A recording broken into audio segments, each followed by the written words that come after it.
Today we're counting down my top 10 rare and valuable quarters, from low-grade sleepers with killer varieties to gorgeous high-grade silver pieces, wild errors, and those elusive West Point W's that had everyone searching boxes back in 2019 and 2020. Smash that like button if you're ready to check your change, and let's jump in with number 10. Here's an old Washington quarter that's been rode hard and put away wet, but it's still worth looking for if you come across a 1943 quarter.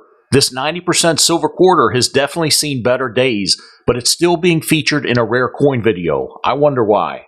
We know it's not the grade. Almost all of the original detail from this quarter coin is long gone, but not gone enough that you can't see the remnants of the FS-103 doubled die. I didn't say it was easy, but you can still see the signs of doubling on the motto, "In God We Trust." Here's what this quarter actually looked like many years ago.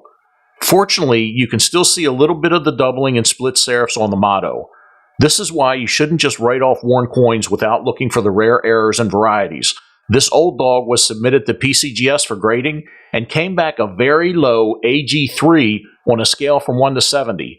Despite the significant wear, this Washington quarter sold at auction for $77. From one of the worst grades to one of the best grades, take a look at this beautiful silver piece from 1947. There's not much wear on this moneymaker, and you can still see the original luster. That'll add to the value of the quarter depending on the population in that grade. On top of the Mint State 67 grade, you're also looking at an S over S repunch mint mark. This picture isn't the greatest, but you can still see the under S poking out to the left of the over S. It pays to have some magnification available to look at these coin varieties. Take a look at the link in the description for some cheap options. This quarter is one of the best in its grade as indicated by the green CAC sticker. It sold at Heritage Auctions for $222. Another quarter minted before 1964, which immediately tells us it's silver, and that's appropriate because the price of silver has skyrocketed this past year. Other than that, there isn't much special about the silver quarter, other than its condition. You can see some spots on the quarter, but this is just the beginning of toning and doesn't really affect the price of the coin. There are a few bag marks and scratches on this coin. It was submitted to PCGS for grading and came back Mint State 67 on a scale from 1 to 70. This 1936 San Francisco minted silver quarter sold at auction for $468. Now let's step up the price tier a little bit for this video with a 2019 W National Park quarter. It was so fun looking for these in fresh boxes back in 2019. I found my share of them and gave most of them away during live streams. If you don't know what I'm talking about, the US Mint produced 2 million of each of the 5 different designs in 2019 and 2020 at the West Point Mint for collectors. These W quarters were put directly into circulation, and many of us search for them. I still have about 30 uncirculated rolls that might contain W quarters, and what's best of all, you can still find these in circulation. If you come across any 2019 or 2020 quarter, look at the mint mark. If you see a W, jackpot. This is the 2019 Lowell West Point quarter. You can see the W mint mark for West Point to the right under the motto. This quarter is very clean, and there's no doubt that it was plucked from a fresh roll back in 2019. Because everyone was looking for them back then, these are plentiful up to about Mint State 66, but rare in 67 and higher. So to have PCGS grade this Mint State 66 is freaking awesome. This West Point minted quarter sold at auction for over $5,000. This is the rare and valuable 2004 Denver minted Wisconsin quarter extra leaf variety, and you should actively be looking for this quarter whenever you get one. There are 2 different versions of this variety. There's the extra low leaf and the extra high leaf. This is the extra low leaf variety, and the extra leaf is right here. The high leaf looks like this, and this is the way the original design looks with no extra leaves. I think a mint worker smacked this die with a tool intentionally to create these marks. I look for this error whenever I'm coin roll hunting quarters. I haven't found one yet, but I'm still trying. What are your favorite quarters to look for? Leave me a comment below and let me know. This extra low leaf Wisconsin quarter graded Mint State 67, and it sold at auction for $6,000. Have you ever heard of a W quarter?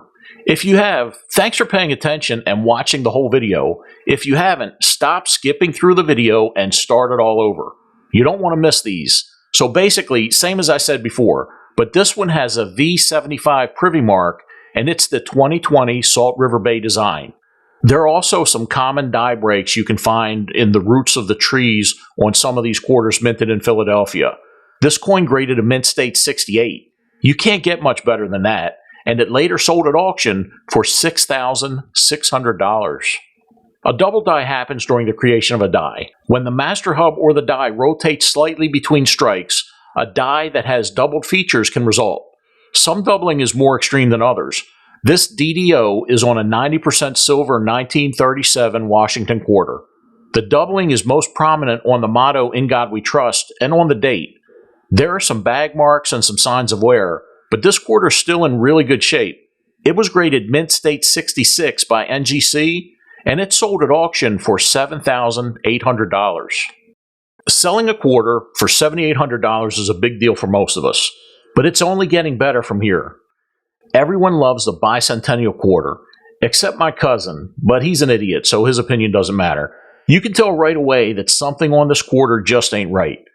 Kind of like my cousin. The quarter was struck on a silver half-dollar planchet. This is a very unusual error, especially on a proof coin where planchets were hand-fed into the press. The strike was low center on the half-dollar planchet. You'd think at least they could have centered it. This 1976 Bicentennial quarter was minted in San Francisco and graded proof 69 by NGC.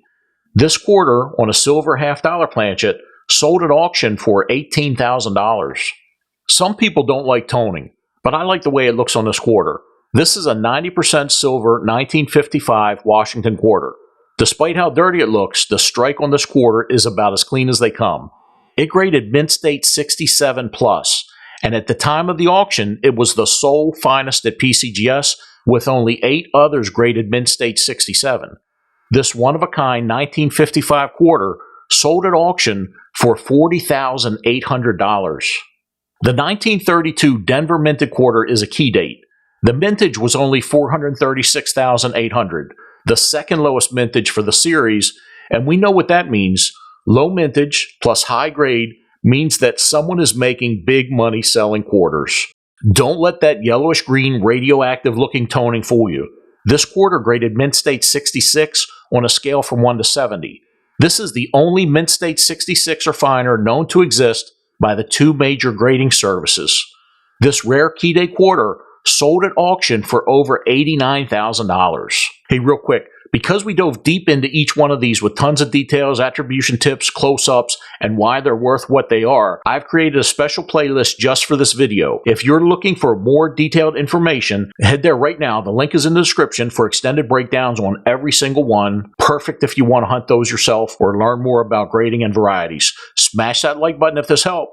Thanks for watching.